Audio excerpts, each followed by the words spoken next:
Bismillahirrahmanirrahim. Assalamualaikum warahmatullahi wabarakatuh. Waalaikumsalam warahmatullahi wabarakatuh. Bapak Ibu, apa kabar? Semuanya sehat? Sehat. Alhamdulillah. Baik Bapak Ibu, sebagai pemula saya akan menyampaikan sebuah pantun. Kita dengarkan bersama ya. Pohon pepaya, buahnya mini. Cakep. Cakepnya mana? Cakep.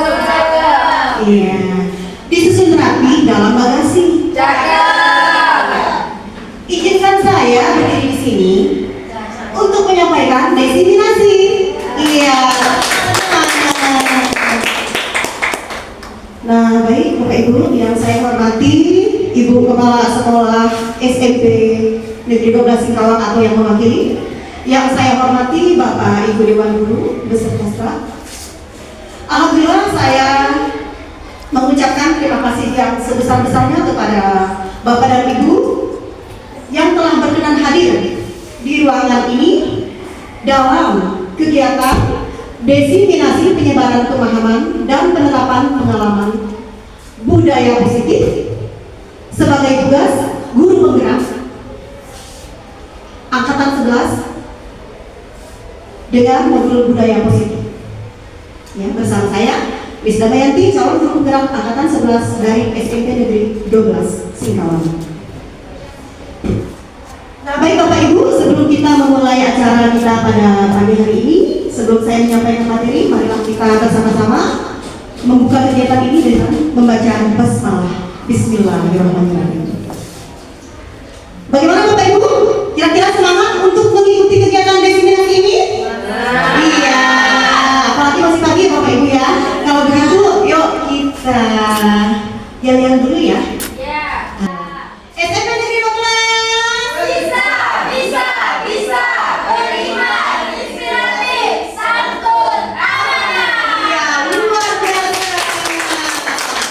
Baiklah Bapak Ibu, di sini saya akan menyampaikan tentang diseminasi penyebaran pemahaman dan penerapan pengalaman budaya positif. Nah, tetapi sebelumnya Bapak Ibu, ketika saya berbicara tentang budaya positif ini, kira-kira apa yang terbesit atau apa yang ada di pemikiran Bapak Ibu tentang budaya positif ini? Ada yang bisa memberikan tanggapan? Apa sih yang dimaksud dengan budaya positif? Ibu Helda, silakan. Kebiasaan yang baik. Iya, menurut Ibu Helda budaya positif itu adalah kebiasaan yang baik. Pak Bambang? Menciptakan iklim sosial yang lebih berkarakter, lebih baik, positif. Iya, menciptakan Lingkup sosial yang baik. lingkup sosial yang baik. Ada lagi? Silakan Ibu Sulastri. Sudah jelas? Iya. Nah, jadi Bapak Ibu betul sekali apa yang disampaikan oleh Ibu Helda dan Pak Bambang ya. Jadi budaya positif ini adalah merupakan suatu nilai-nilai atau kebiasaan-kebiasaan yang ada pada siswa ya untuk diterapkan sehingga siswa tersebut menjadi siswa yang berkarakter, hormat dan bertanggung jawab. Nah, Bapak Ibu, kira-kira budaya positif ini perlu tidak dikembangkan? Iya, sangat perlu sekali ya dikembangkan. Sebenarnya bukan hanya di sekolah saja ya. Nah, tapi ini khusus di sekolah kita dan khusus lagi kepada murid-murid kita. Ini tugas kita bersama. Lanjut Bapak Ibu. Nah, di sini ada konsep inti budaya positif. Nah, beberapa konsep inti budaya positif ini yaitu yang pertama ada perubahan paradigma belajar, kemudian disiplin positif, nilai-nilai kebajikan, kebutuhan dasar manusia, motivasi perilaku manusia, posisi kontrol guru, keyakinan kelas, dan segitiga restitusi. Baik Bapak Ibu, sekarang kita masuk ke pembelajaran dengan paradigma baru atau perubahan paradigma dalam pembelajaran. Nah, jadi pembelajaran dengan paradigma baru ini merupakan pembelajaran yang dirancang berdasarkan prinsip pembelajaran yang berdiferensiasi, sehingga para peserta didik belajar sesuai dengan kebutuhannya berdasarkan tahap perkembangannya sesuai dengan teori psikologi modern untuk mewujudkan profil pelajar Pancasila. Nah, mungkin Bapak Ibu pernah mendengar ya, atau sudah melaksanakan yang namanya pembelajaran berpusat kepada murid atau pembelajaran yang berpusat kepada guru? Pernah mendengar atau bahkan sudah menerapkannya? Bagaimana Bu Ana? Bu Ana, apakah bisa menjelaskan apa yang dimaksud dengan pembelajaran yang berpusat kepada murid? Mungkin selain Bu Ana, Ibu Sulastri, Ibu Reni, Bapak Mahmudi. Ada dua istilah, pembelajaran yang berpusat kepada siswa dan pembelajaran yang berpusat kepada murid. Ibu Ayu. Bagaimana Ibu? Siswa sama murid apa bedanya? Sama saja Bu, siswa sama murid. Jadi pembelajaran berdasarkan siswa ya, artinya Berpusat, pembelajaran yang berpusat kepada murid dan pembelajaran yang berpusat kepada guru. Iya. Ada yang bisa menjelaskan? Ya silakan Bapak Bambang. Berpusat kepada murid ini maksudnya pembelajaran ini dikembalikan sesuai dengan kapasitas murid kita. Mau pakai mic Bapak? Ya, maksudnya daya cerna saya pembelajaran dengan berpusat kepada siswa itu artinya pembelajaran itu kita selenggarakan berdasarkan dengan kemampuan siswa baik itu secara kognitif ataupun afektif. Misalnya pembelajaran sekarang ini lagi ngetren pembelajaran yang berdiferensiasi. Misalnya dalam suatu materi, misal anggaplah materi ini tentang materi Gunung Merapi. Dalam satu kelompok siswa tidak semuanya rata. Ada yang bisa menjelaskan, ada yang bisa menggambar, ada yang bisa mencerminkan bagaimana sih kehidupan di gunung, ada yang mungkin bisa buat perhitungan bagaimana itu iklim cuaca yang ada di gunung. Jadi nanti barulah kita jadi fasilitator jalan tengahnya dan pembelajaran berdiferensiasi. Terima kasih. Jadi sesuai dengan porsinya masing-masing. Jadi tidak inti hari ini kita harus menghafal teori ini. Seperti dulu kan tidak, itu zaman sebelum merdeka dicetuskan. Terima kasih. Ya baik, terima kasih Bapak Bambang. Jadi apa yang telah Bapak Bambang paparkan itu betul sekali ya. Jadi pembelajaran yang berpusat kepada murid itu pembelajaran yang disesuaikan dengan kebutuhan murid, disesuaikan dengan kemampuannya. Nah ya, beda dengan pembelajaran yang berpusat kepada guru. Pembelajaran yang berpusat kepada guru ini disebut juga dengan pembelajaran yang masih bersifat di komando atau guru itu berada di muka, berada di depan, dia lebih dominan, ya. Nah seperti dengan menggunakan metode ceramah, pemberian tugas-tugas. Nah, jadi Bapak Ibu, kira-kira sekarang pembelajaran yang Bapak Ibu gunakan itu pembelajaran yang mana? Apakah masih menggunakan pembelajaran yang berpusat kepada guru atau pembelajaran yang berpusat kepada murid? Dua-duanya ya, juga sudah Bapak Ibu ya. Iya, saya tulis ya boleh. Tepuk tangan untuk semua Bapak Ibu, biar semangat. Ya. Nah, jadi Bapak Ibu, idealnya untuk saat ini, marilah kita bersama-sama menggunakan pembelajaran yang berpusat kepada murid atau pembelajaran yang berdiferensiasi. Karena dengan pembelajaran berdiferensiasi ini kita akan mengetahui kebutuhan masing-masing siswa atau murid. Karena setiap murid, setiap anak itu sudah pasti memiliki kebutuhan yang berbeda-beda. Nah, jadi bagaimana tugas kita sebagai guru? Kita memberikan pembelajaran ini sesuai dengan bakat minat mereka. Ya. Memang Bapak Ibu untuk mengadakan perubahan itu tidak semudah membalikkan telapak tangan, tetapi memerlukan proses yang panjang, memerlukan kesabaran. Tetapi insya Allah jika kita sudah niat, ya, sudah niat buat dalam hati, insya Allah pembelajaran yang berdiferensiasi ini akan bisa kita lakukan dengan baik. Amin. Nah, lanjut Bapak Ibu ya, masih semangat? Iya, baik. Nah di sini ada miskonsepsi tentang teori kontrol. Nah Bapak Ibu, sebelumnya kita itu selalu berpikir atau berilusi bahwa kita sebagai seorang guru itu bisa mengontrol murid.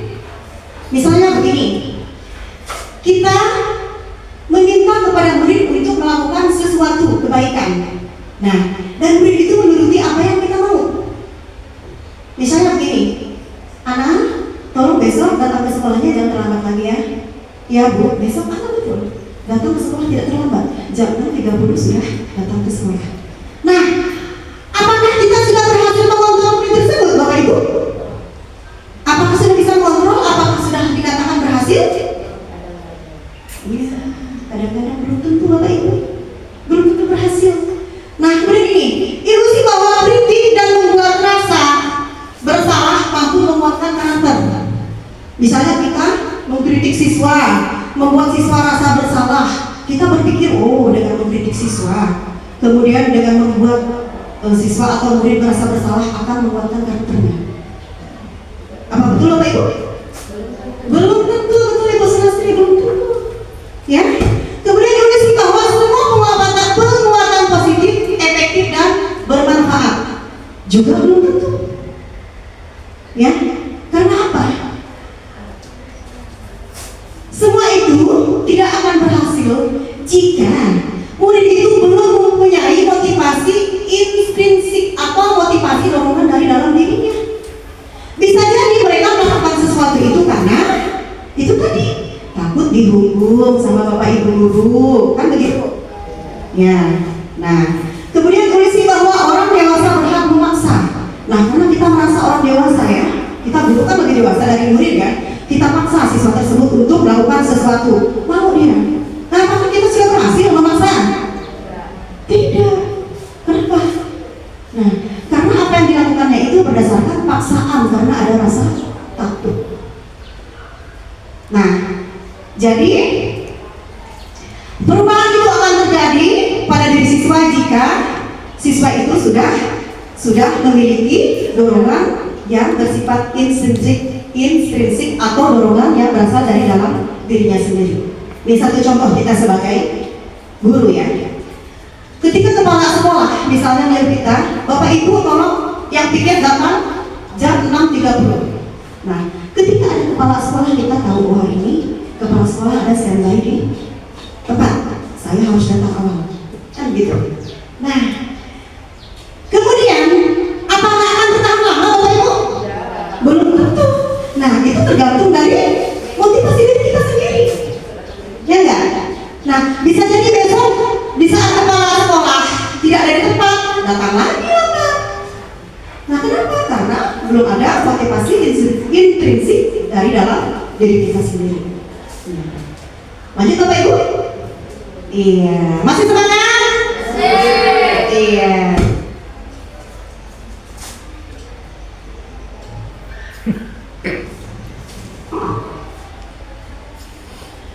Nah, selanjutnya mengubah paradigma stimulus respon ke pendekatan teori kontrol.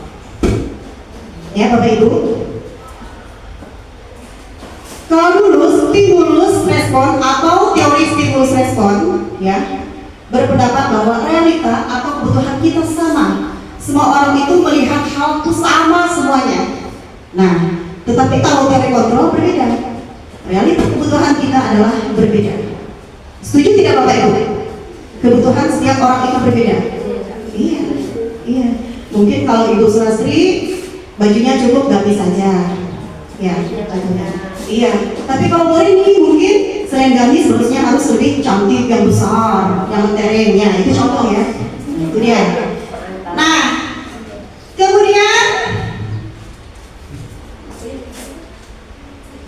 kita mencoba merubah agar orang berpandangan sama dengan kita. Itu dulu. Yang kita itu mencoba mengubah agar orang itu berpandangan sama dengan kita. Apa bisa Bapak Ibu? Tidak, iya. Karena setiap orang itu memiliki gambaran atau pandangan berbeda terhadap suatu masalah. Iya. Kemudian perilaku buruk dilihat sebagai suatu kesalahan. Itu menurut stimulus respon. Tetapi menurut teori kontrol, semua perilaku itu mempunyai tujuan. Nah, jadi Bapak Ibu, ketika kita menemukan siswa kita yang bermasalah, ya, kita jangan langsung menghukumnya dulu, jangan langsung menjudge dulu, tetapi kita sebagai guru harus mencari tahu dulu. Iya, apa sih yang latar belakangi anak itu melakukan hal-hal yang tidak baik? Kita ajak berkomunikasi, ajak berkolaborasi. sehingga anak tersebut bisa menyelesaikan masalahnya dan kita bantu untuk menyelesaikan masalah tersebut. Ya, jangan mencap dia yang jelek, karena kalau kita mencap murid, ya mencap yang jelek, itu akan tertanam pada jiwanya sampai nanti dia dewasa. Dia akan merasa dirinya adalah sebagai seorang yang gagal. Nah, kemudian orang lain bisa mengontrol saya, bisa nggak? Bisa nggak orang lain mengontrol diri kita sendiri? Nggak bisa. Nah itu menurut stimulus respon. Nah, tetapi menurut teori kontrol, hanya Anda yang bisa mengontrol diri Anda sendiri, atau kita sendiri yang bisa mengontrol diri kita sendiri. Nah, kemudian menurut stimulus respon, pemaksaan pada saat bujukan gagal. Ya. Nah, kemudian kalau menurut teori kontrol, kolaborasi dan konsensus menciptakan pilihan baru. Artinya tadi seperti tadi yang saya sebutkan, jika menemukan suatu permasalahan, kita berkolaborasi, kita selesaikan masalah itu baik-baik dengan siswa, kita tanya dulu apa permasalahannya, kita cari solusinya bersama. Nah kemudian ini yang terakhir, modal berpikir menang kalah, itu menurut stimulus respon. Tetapi menurut teori kontrol, model berpikir kita adalah sama-sama menang. Nah jadi begini Bapak Ibu, ketika murid kita melakukan kesalahan, kita sebagai guru jangan merasa menang. Saya kan lebih tua, saya kan adalah gurunya, jelas-jelas dia salah. Tidak Bapak Ibu, ya. Nah, tetapi kita harus cari solusinya. Yang seperti saya ceritakan tadi, yang saya sebutkan tadi, kita cari permasalahannya, jangan sampai anak itu merasa disalahkan, agar tumbuh karakter kepribadiannya baik saat dia ya sekarang sampai dewasa, gitu ya. Nah, selanjutnya Bapak Ibu, ini tentang disiplin positif. Kira-kira Bapak Ibu, kalau disiplin positif ini berkaitan dengan apa ya? Ibu Sari, disiplin positif berkaitan dengan apa kira-kira? Ya? Perilaku anak. Ibu Oki? Berpakaian. Ya, berpakaian. Ibu Alia cantik? Aturan. Iya. Ibu Ana? Iya. Ya. Nah, jadi betul sekali apa yang telah disampaikan oleh Ibu Ana, Ibu Ayu, Ibu Oki, Ibu Sari, ya. Nah, disiplin positif itu banyak sekali. Ada yang meliputi aturan berpakaian, kemudian apalagi tadi? Perilaku, iya. Nah, jadi Bapak Ibu pada dasarnya disiplin positif ini berasal dari kata disiplina yang artinya belajar. Disiplin mengacu pada diri sendiri. Pada awalnya disiplin positif anak ini adalah disiplin diri sendiri, ya. Nah, yang memiliki tanggung jawab terhadap apa yang dilakukannya berdasarkan nilai-nilai yang diyakini. Nah, gitu. Dan disiplin positif ini merupakan salah satu cara penerapan disiplin yang bertujuan untuk menumbuhkan kesadaran serta memberdayakan peserta didik tanpa imbalan, penghargaan atau hukuman maupun ancaman. Nah, jadi disiplin positif ini pada dasarnya kesadaran diri kita sendiri. Kita melakukannya atau murid melakukannya tanpa ada itu tadi, tanpa merasa takut ada ancaman, tanpa takut ada rasa hukuman, atau bukan karena penghargaan. Bisa dipahami tidak Bapak Ibu? Artinya memang ada kesadaran dari diri sendiri. Oh, saya melaksanakan tata tertib sekolah karena memang itu tanggung jawab saya sebagai murid atau pelajar. Bukan berarti karena takut dihukum, bukan berarti takut diancam. Nah, begitu Bapak Ibu ya. Nah, jadi Bapak Ibu sebagai pendidik, tujuan kita adalah menciptakan murid yang memiliki disiplin diri sehingga mereka berperilaku mengacu kepada nilai-nilai kebajikan yang universal dan memiliki motivasi intrinsik atau motivasi dari dalam dirinya sendiri dalam perubahan perilaku ke arah yang lebih baik. Iya. Bisa dipahami Bapak Ibu? Iya, supaya lebih semangat kita nyanyi lagi yuk. SMP dengan semangat.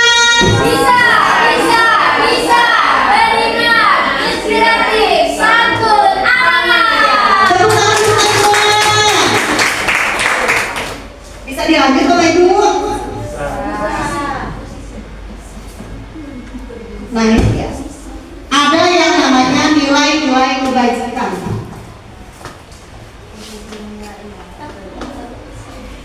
Nilai-nilai kebajikan ini Bapak Ibu yaitu nilai yang disepakati bersama, lepas dari suku bangsa, agama, bahasa maupun latar belakangnya. Nah contoh-contoh nilai kebajikan ini yang pertama bisa kita ambil dari profil pelajar Pancasila. Ada beriman dan bertakwa kepada Tuhan Yang Maha Esa, berakhlak mulia, berkebinekaan global, gotong royong, mandiri, kreatif, dan bernalar kritis. Kemudian yang kedua, Primary Years Program, ya atau PYP. Di situ meliputi toleransi, rasa hormat, integritas, mandiri, menghargai, antusias, empati, keindahan, kreativitas, kerjasama, percaya diri, dan komitmen. Nah, kemudian yang ketiga, keterampilan hidup atau life skill, yaitu dapat dipercaya, lurus hati, pendengar yang aktif, tidak merendahkan orang lain, dan memberikan yang terbaik bagi diri. Nah, ini contoh-contoh dari nilai-nilai kebajikan. Kita sambung Bapak Ibu ya. Nah, sekarang kita memasuki materi kebutuhan dasar manusia. Sudah sering ya Bapak Ibu mendengar ya? Kebutuhan dasar manusia ada berapa Bapak Ibu? Masih ingat nggak? Masih ingat? Kebutuhan dasar manusia ada berapa? Ibu Rima? Ada berapa? Ada berapa Bu Rima? Ada berapa Bapak Ibu? Ada tiga. Pak Mahmudi ada berapa? Ada 2. Ada 2. Ibu Sulasri? 2. Ibu Sari? Ayo. Kebutuhan dasar manusia ada berapa? Ada berapa Ibu ada? 2 juga. Ayo. Ada berapa?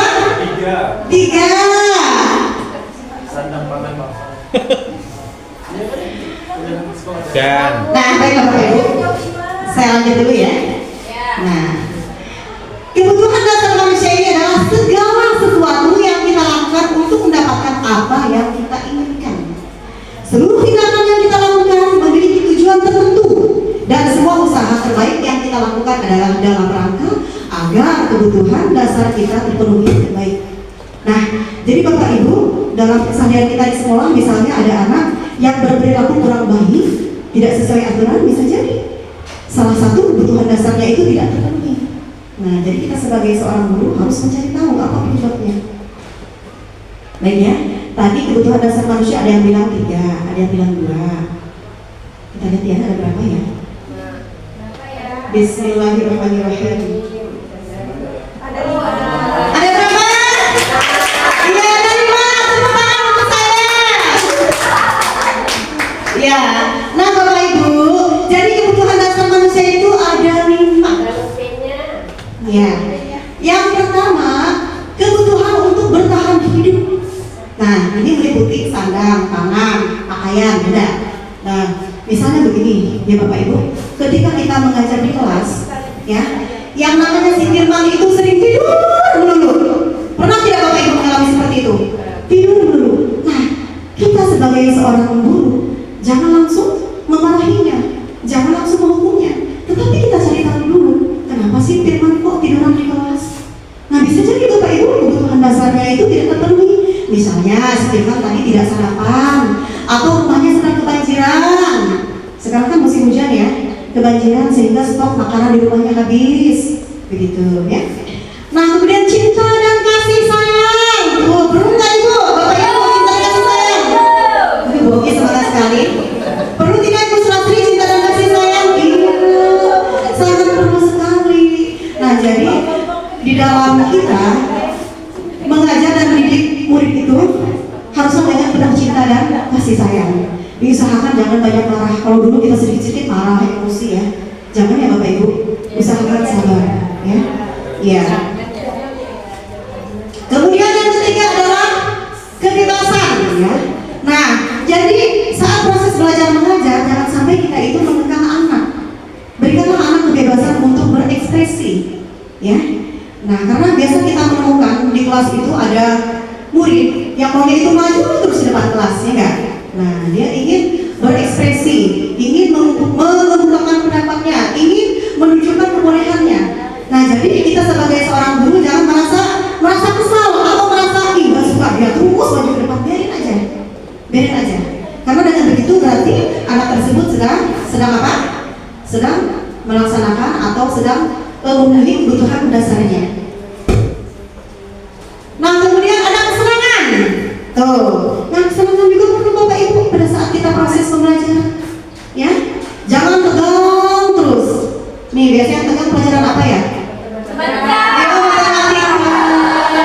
Nah, jadi misalnya kalau ada siswanya yang agak lama dalam pembelajaran matematika, Ibu Surasri jangan langsung marah, tapi dikatain, disenyumin, ya enggak, diusap-usap kepalanya. Dimarahin dan tidak bisa. Iya betul Ibu.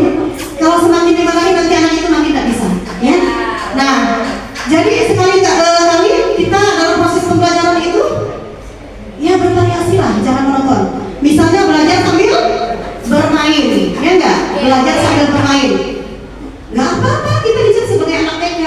Kalau di TK kan, misalnya ngajarin angka 1 aja, 1 seperti tongkat, 2 seperti bebek, 3 seperti burung, nah, begitu kan?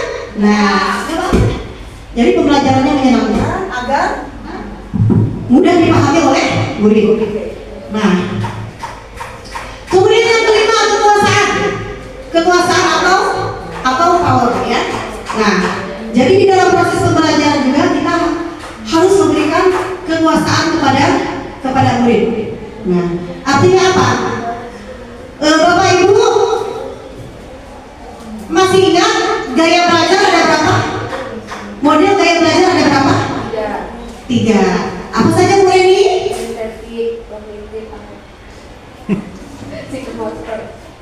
Ada berapa? Iya betul, 3 Bu Eni, betul. Yang pertama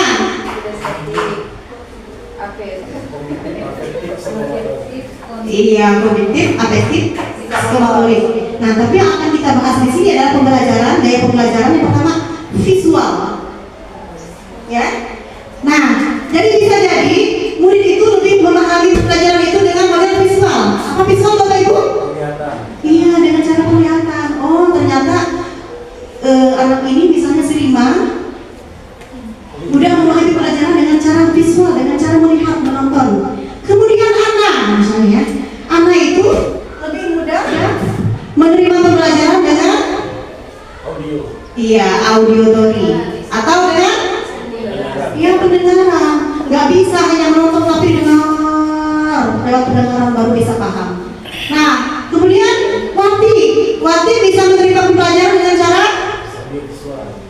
kinestetik, iya, kinestetik atau apa kinestetik? gerak. Iya, gerak.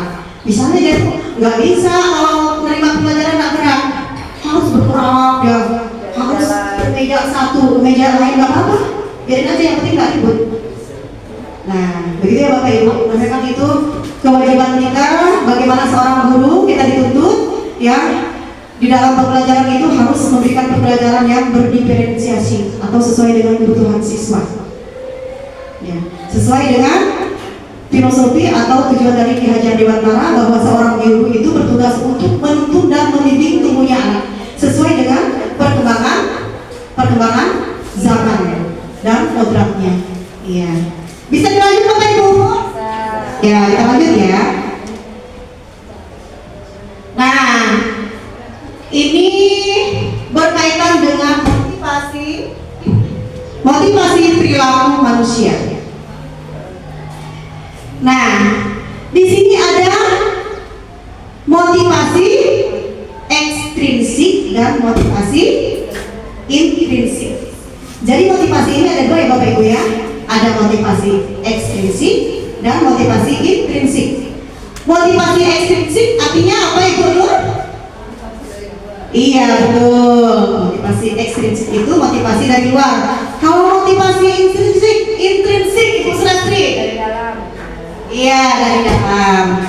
Nah, misalnya seseorang atau murid ya menghindari ketidaknyamanan dari hubungan atau untuk mendapatkan imbalan penghargaan dari orang lain.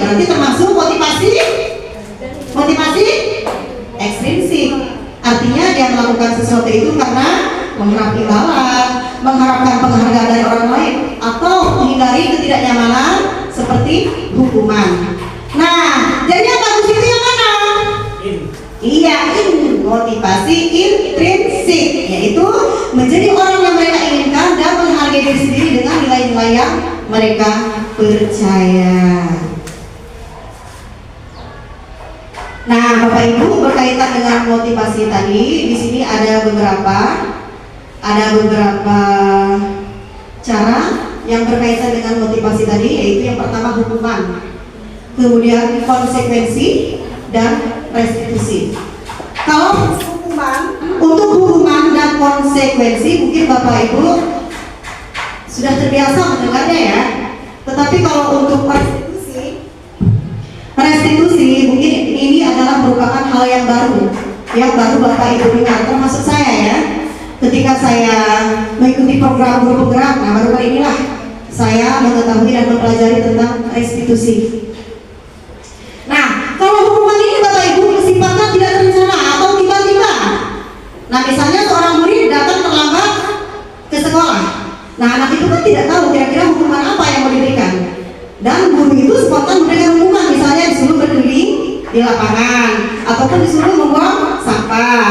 Nah, kemudian murid tidak tahu apa yang akan terjadi atau tidak dilibatkan. Yaitu tadi dia nggak tahu saya terlambat kira-kira diapakan ya. Sampai ibu pikir, nah setelah dikasih hukuman, ternyata saya disuruh membersihkan WC, mau nggak mau biarpun bau, ya. Nah kemudian hukumannya itu berupa hukuman fisik maupun psikis. Fisik itu tadi seperti tadi, disuruh membuang sampah, disuruh berkeliling di lapangan. Kalau psikis ini berupa perkataan, kamu ini datang terlambat terus, tahu nggak dengan aturan sekolah? Nah, jadi Bapak Ibu usahakan ya, jangan sampai kita berkata-kata kasar seperti itu. Karena namanya karakter anak itu kan berbeda-beda. Ada anak yang memang tertanam betul di dalam jiwanya, dia ingat betul perkataan kita, ya. Sampai nanti mereka besar akan ingat.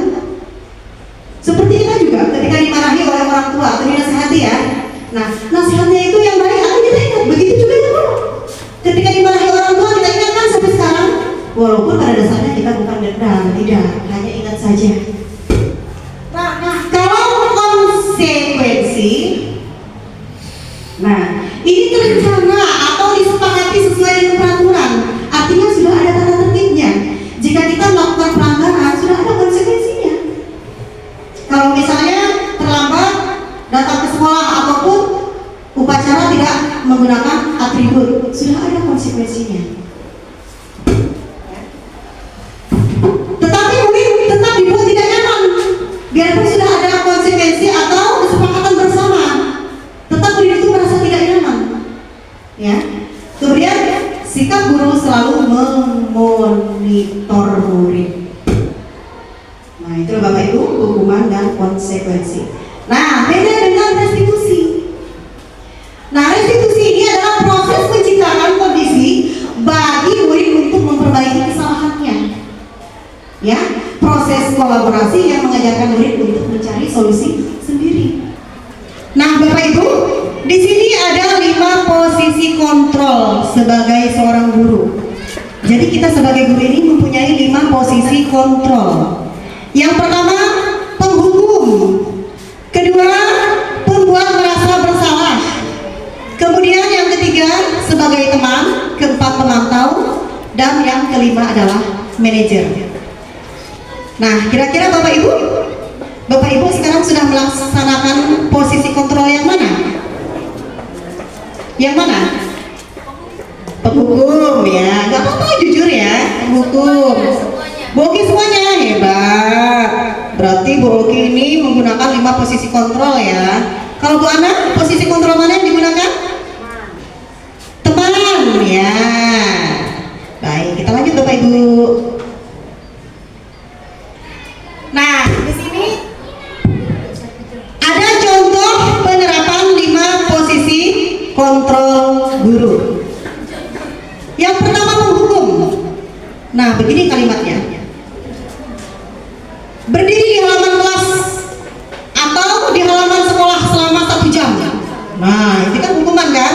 Nah, misalnya Murid itu terlambat datang ke sekolah. Nah ini dia, dikasih hukuman. Berdiri di halaman sekolah selama 1 jam. Nah gitu.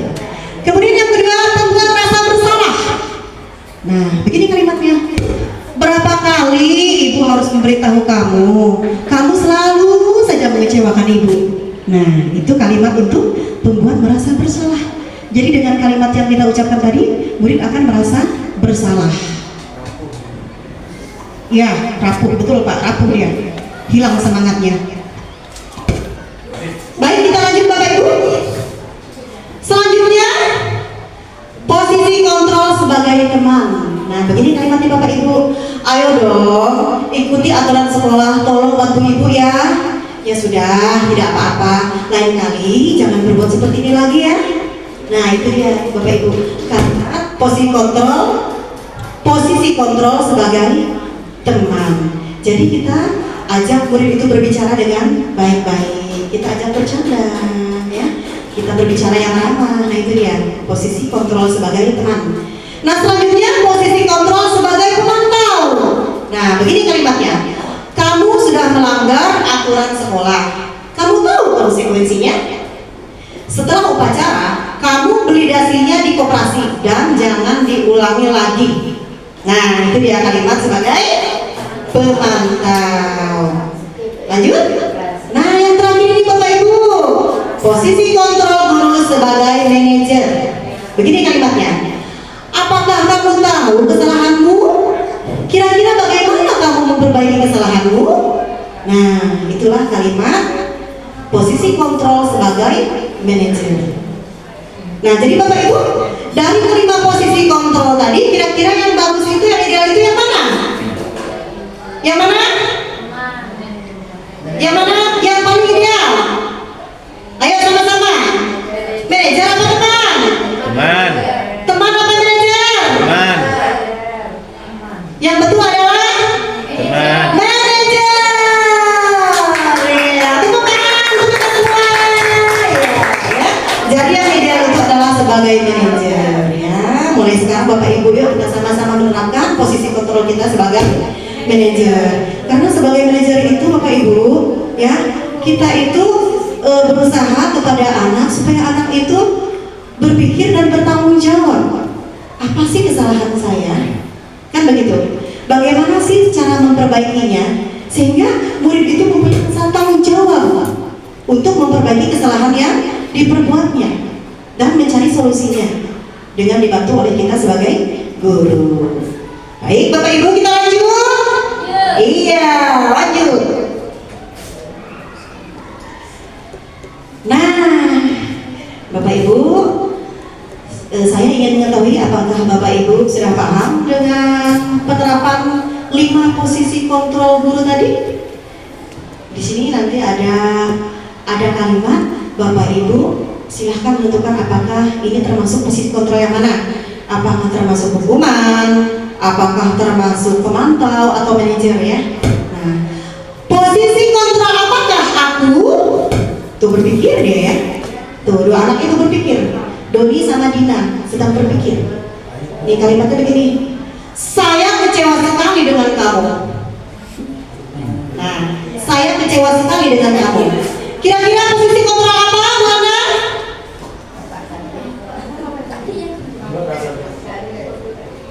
Ayo, posisi kontrol apa? Saya kecewa sekali dengan kamu.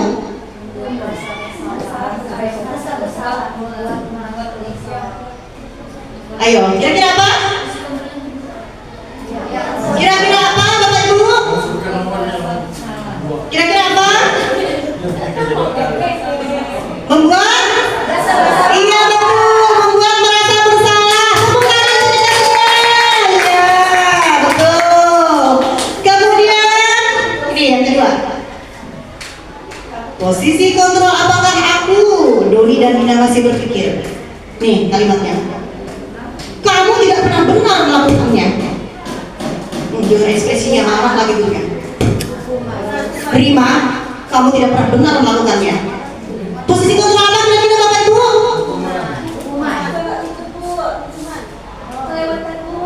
Oh iya, Ibu kepicit ya? Iya, ini ya. Posisi kontrol apa Bapak Ibu? Hukuman.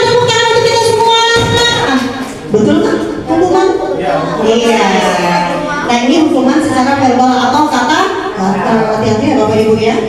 Ini kata-kata pedas nih akan diingat anak nih, kata-kata ya.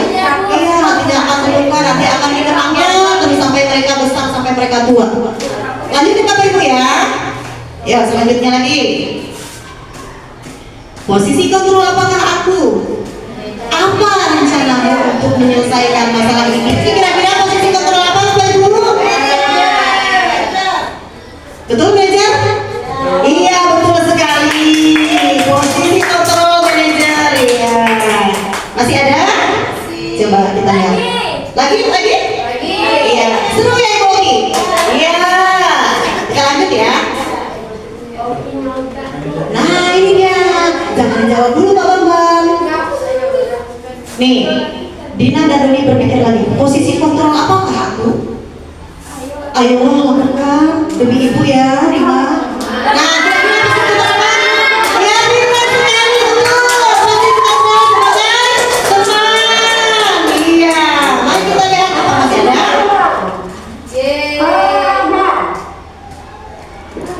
Nampaknya ini terakhir ya. Posisi kontrol apakah aku? Kamu tidak pernah mendapat nilai jika tidak mengerjakan tugas. Kira-kira apa? Kira-kira apa? Ibu Sulastri? Pemantau ya betul. Ibu Sulastri. Ya. Bagaimana Bapak Ibu? Sudah bisa dipahami mengenai penerapan 5 posisi kontrol? Iya, bisa kita terapkan nanti ya kepada murid-murid kita ya. Kita lanjut ya Bapak Ibu ya. Nah ini dia. Ada yang namanya keyakinan kelas. Tuh di sini ada pertanyaan Bapak Ibu. Mengapa keyakinan kelas? Mengapa bukan peraturan kelas? Kita kan identiknya dengan kalimat atau perkataan peraturan kelas ya enggak? Kenapa kok jadi keyakinan kelas? Kira-kira apa? Ada yang bisa berikan jawaban? Ya, bagaimana Ibu Helda?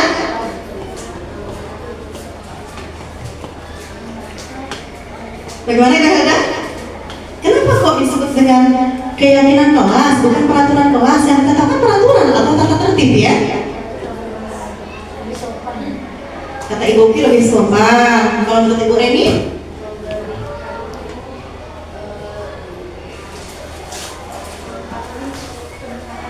Penekanan ya, kalau peraturan itu lebih kepada penekanan ya. Ya, nah betul sekali Bapak Ibu. Tepuk tangan untuk kita semua. Biar tetap semangat. Nah, jadi begini Bapak Ibu, kenapa sih kok disebut dengan keyakinan kelas bukan peraturan kelas? Nah ya, karena peraturan kelas itu Bapak Ibu identik guru yang membuat. Ya enggak? Ya. Guru yang membuat. Dilarang terlambat datang ke sekolah. Ya enggak? Dilarang memakai lipstik bagi yang perempuan. Dilarang memakai perhiasan yang berlebihan. Itu namanya aturan. Nah, tetapi kalau untuk keyakinan kelas itu berasal dari diri siswa sendiri. Apa yang mereka yakini, apa yang mereka sepakati bersama. Bisa dipahami Bapak Ibu? Jadi semua itu berasal dari keyakinan diri mereka. Nah begitu. Kamu semuanya dilatar belakangi ya dengan keyakinan yang mereka miliki, insya Allah maka keyakinan kelas itu akan terlaksana dengan baik. Ya.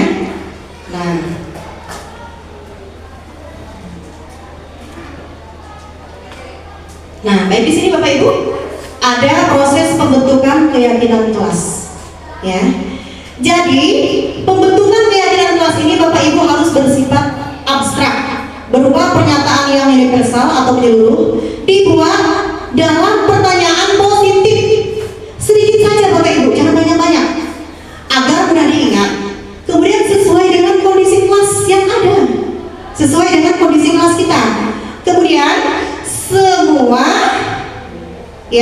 semua dilibatkan untuk membuat keyakinan kelas. Artinya semua siswa kita libatkan. Ya. Kemudian sekolah supaya mudah diterapkan semua warga sekolah. Nah, artinya apa? jangan banyak-banyak. Kemudian keyakinan kelas itu harus mudah diingat agar mudah pula diterapkan.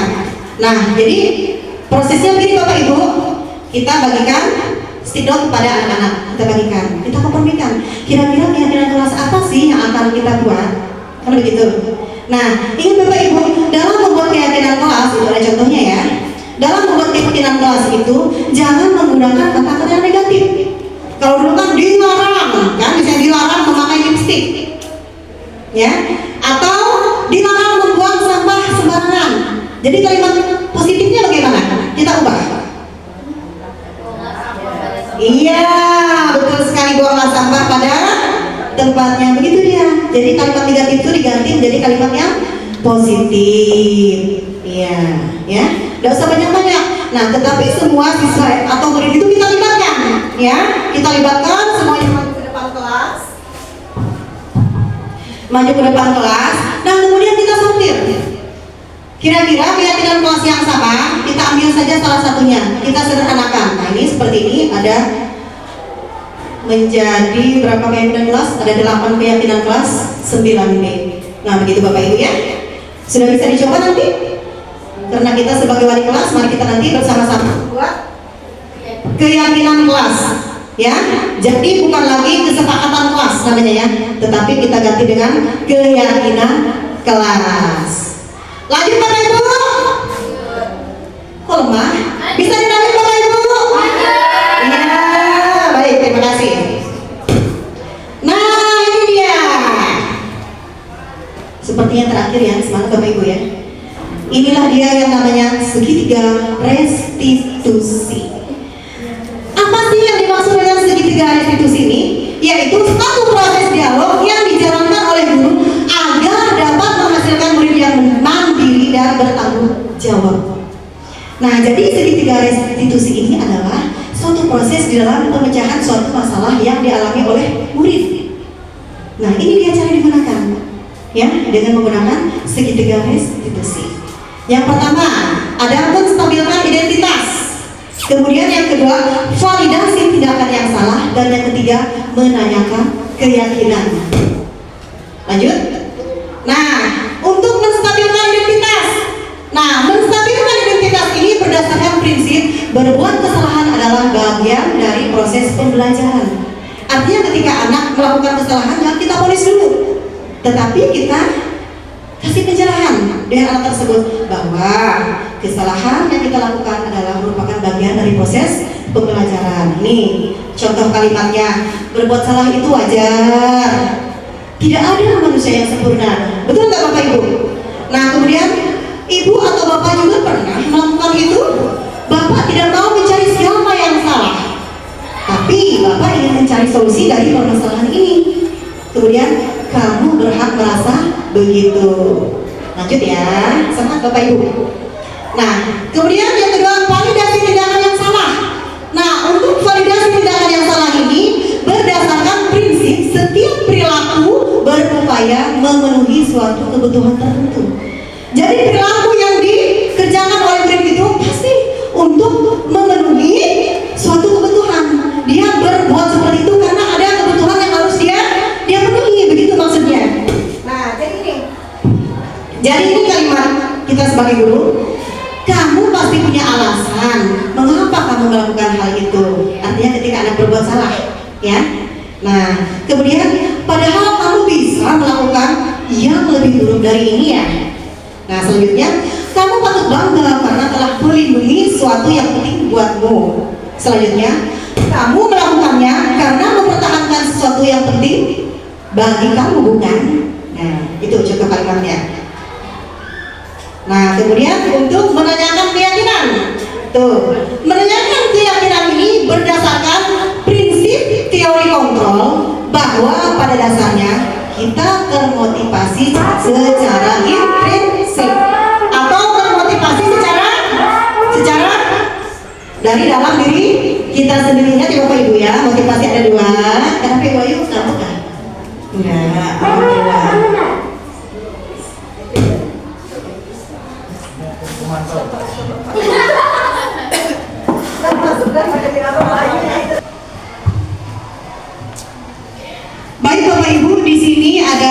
contoh video penanganan kasus dengan menggunakan segitiga restitusi, di mana Alia marah dan kesal karena pekerjaannya selalu dicontek oleh Akbar. Yuk kita saksikan bersama videonya Bapak Ibu.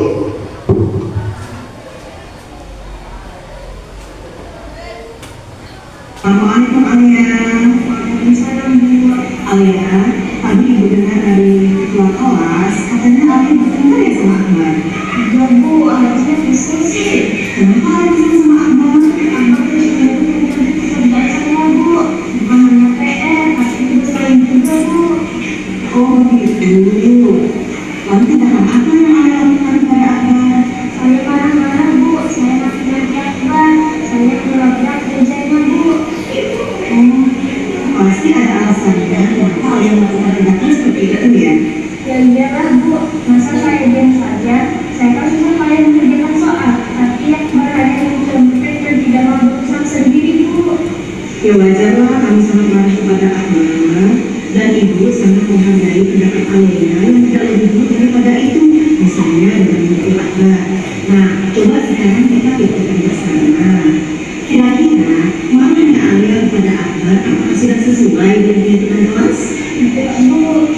Iya, kalau tidak, lalu kira-kira kelas apa yang sudah Alia lakukan?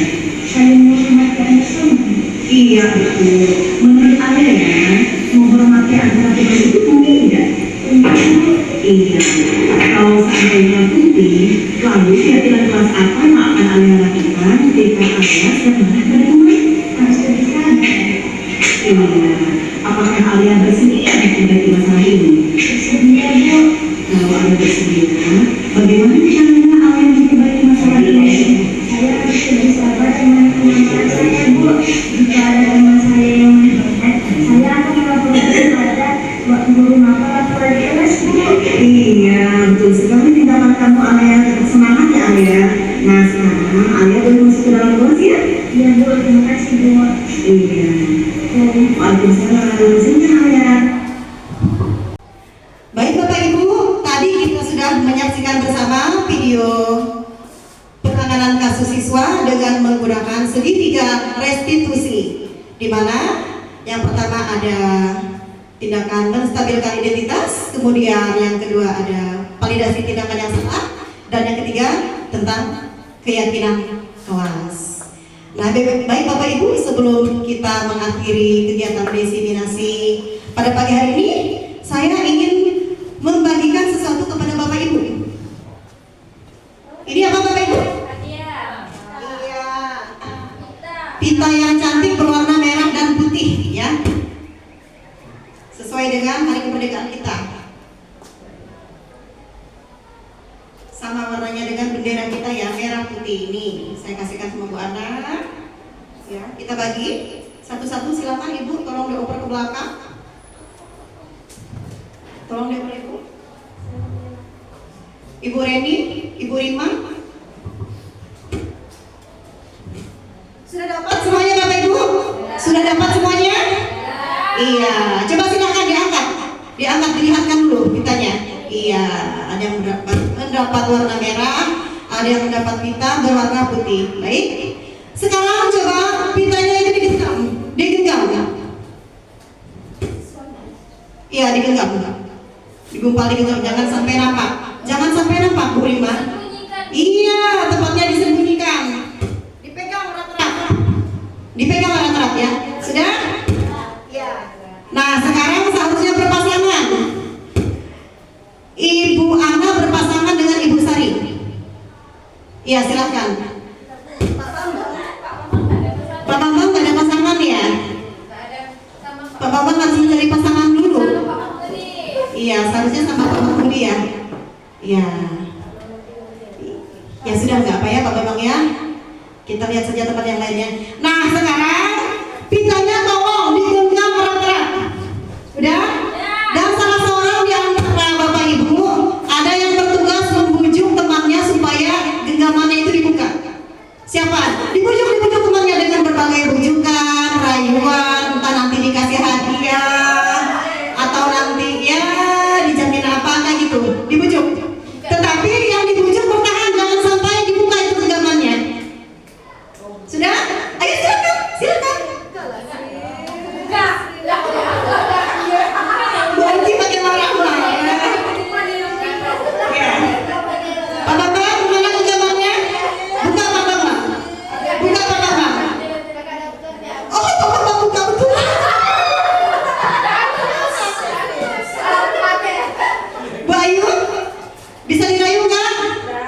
Nggak bisa. Bu Lasri bisa merayu Bu Fadila supaya bisa membuka genggaman tangannya?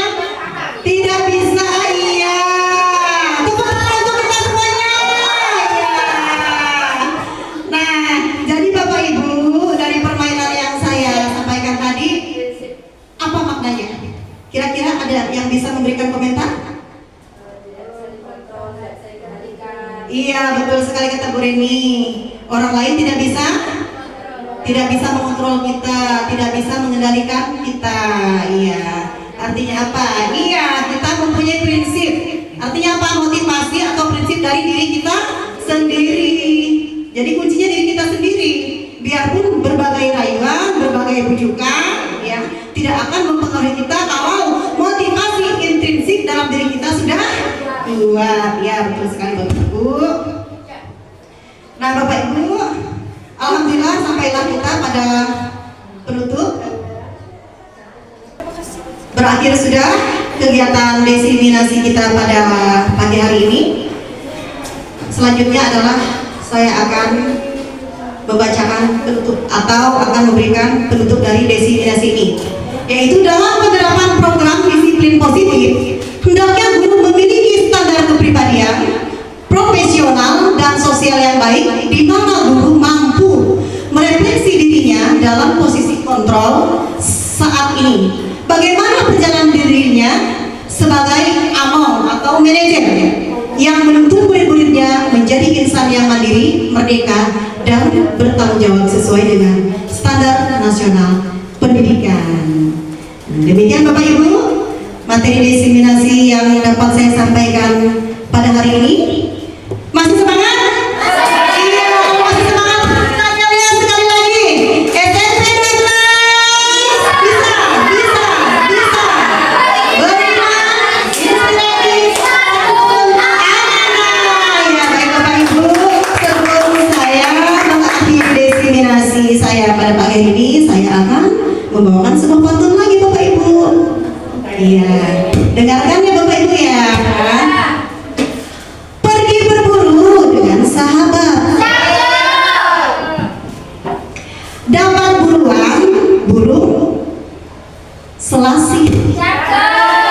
Iya. Kepada Bapak Ibu guru yang hebat, saya ucapkan terima kasih. Iya. Nah Bapak Ibu, untuk mengakhiri kegiatan kita pada pagi hari ini, marilah kita bersama-sama mengucapkan hamdalah. Alhamdulillahirabbil alamin.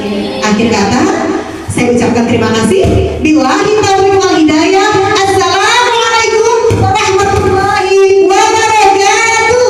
Waalaikumsalam warahmatullahi wabarakatuh. Iya, tepuk tangan.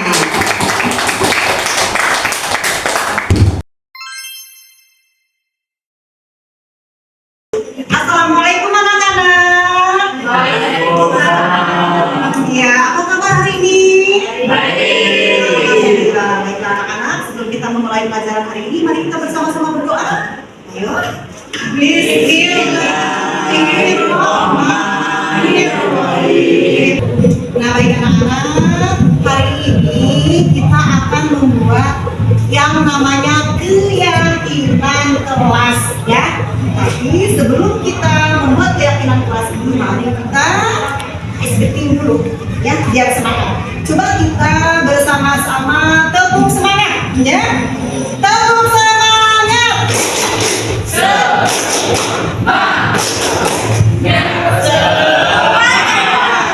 Ya pintar. SMP 12. Bisa. Beriman, yakin, santun, amanah. Pintar. Tepuk tangan untuk semuanya. Baiklah anak-anak, ya. Seperti yang Ibu bilang tadi, hari ini kita akan membuat keyakinan kelas. Nah, tapi sebelumnya, apakah di antara kalian sudah mengetahui apa sih yang dimaksud dengan keyakinan kelas itu? Belum? Ya. Dika tahu apa yang dimaksud dengan keyakinan kelas? Tahu? Belum tahu, ya. Kasih? Belum tahu juga, ya. Baiklah anak-anak, keyakinan kelas ini sebenarnya hampir serupa dengan peraturan.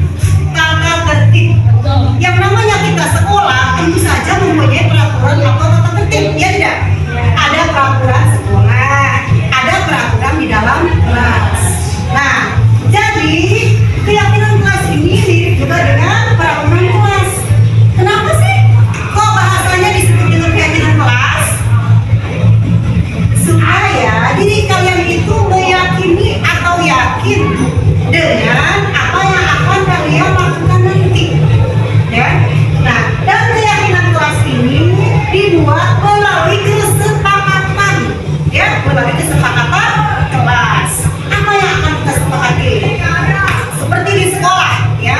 Misalnya di antara dewan guru itu sepakat kalau datang ke sekolah itu jam 6.30 ya, atau jam 7 kurang 30 menit. Nah, kemudian kalau keyakinan kelas yang disepakati di dalam kelas apa? Contohnya saling apa teman-teman? Iya, saling menghargai sesama teman. Apalagi Sartika? Saling menghormati sesama teman. Apalagi Citra? Iya, berlaku sopan ya. Berlaku sopan kepada siapa? Iya, berlaku sopan kepada guru dan teman di kelas. Iya, atau semua teman yang ada di sekolah ini ya. Nah, itu yang dimaksud dengan keyakinan kelas. Dibuatlah berupa kesepakatan yang dituangkan oleh keyakinan kelas. Nah, baiklah anak-anak, kalian sudah mengerti, sudah memahami apa yang dimaksud dengan keyakinan kelas? Mana suaranya? Sudah paham? Baiklah, kalau kalian sudah memahami apa yang dimaksud dengan keyakinan kelas, sekarang ibu akan membagikan footnote ini ya per orang. Nanti silahkan kalian tulis keyakinan kelas apa yang akan kalian sepakati. Silahkan kalian buat. Nah, nanti jika ada keyakinan kelas yang sama kalimatnya, akan ibu ambil satu sebagai perwakilan. Ya, ibu kasih waktu 5 menit. Silahkan kalian tulis keyakinan kelas apa yang akan kalian buat. Selanjutnya kalian tempel di styrofoam yang telah ibu sediakan ya. Sekarang ibu bagikan ya.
Sekarang kita sudah mempunyai 8 keyakinan kelas ya.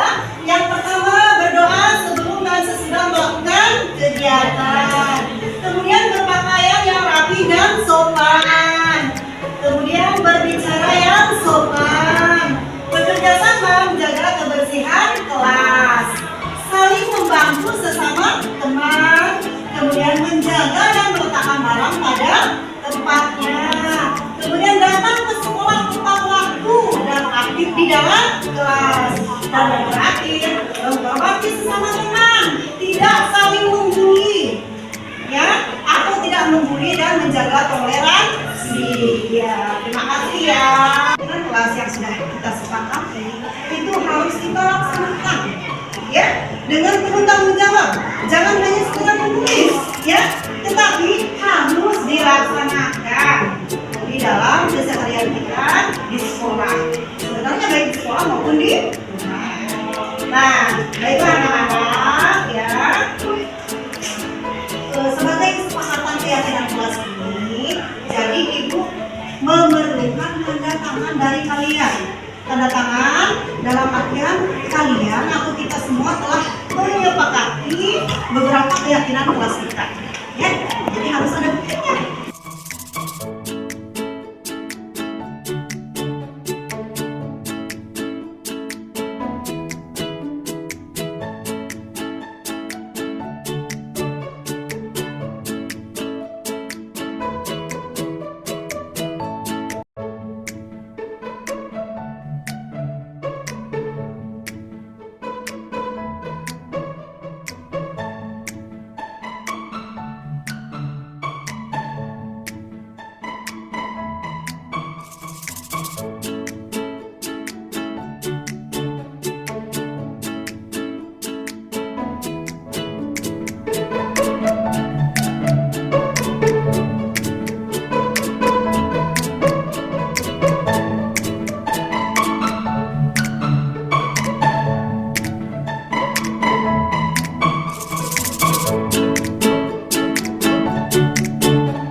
Assalamualaikum warahmatullahi wabarakatuh. Perkenalkan, nama saya Nasoha dari kelas 9B. Assalamualaikum warahmatullahi wabarakatuh. Perkenalkan, nama saya Mutiara Fitri dari kelas 9B. Saya Wahyudi dari kelas 9B.